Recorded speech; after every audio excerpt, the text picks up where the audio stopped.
Isang bodega ng mga makinang dapat magligtas ng buhay.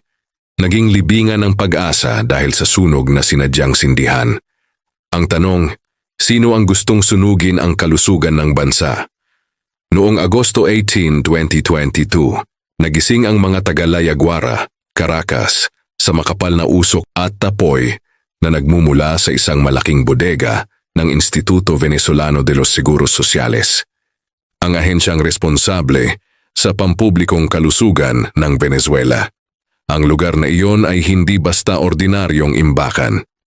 Dito nakatago ang mahahalagang gamot, medical supplies, at higit sa 130 na dialysis machines na inaasahang ipapadala sa mga ospital para sa mga pasyente ng kidney disease.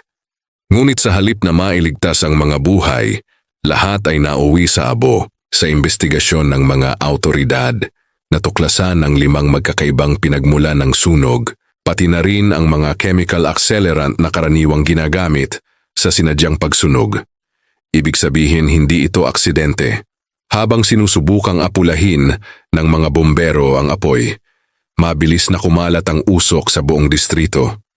Maraming residente ang napaalis sa kanilang tahanan, habang ang mga pasyente na umaasa sa dialysis machines ay biglang nawalan ng pag-asa. Makalipas ang ilang araw, lumabas sa ulat ng Orinoco Tribune na may 2 empleyado ng IVSS na pinaghihinalaan parehong nasa ilalim ng warrant of arrest dahil sa umano'y partisipasyon sa sabuatan. Hanggang ngayon hindi pa rin malinaw ang motibo, pera ba, politika o simpleng paghihiganti sa loob ng sistema. At habang patuloy ang investigasyon, nananatiling bukas ang sugat sa mamamayan. Dahil bawat nasirang makina ay katumbas ng buhay na hindi na maililigtas. At bawat apoy na sinadyang sindihan ay simbolo ng kabiguang protektahan ng karapatan ng tao sa kalusugan.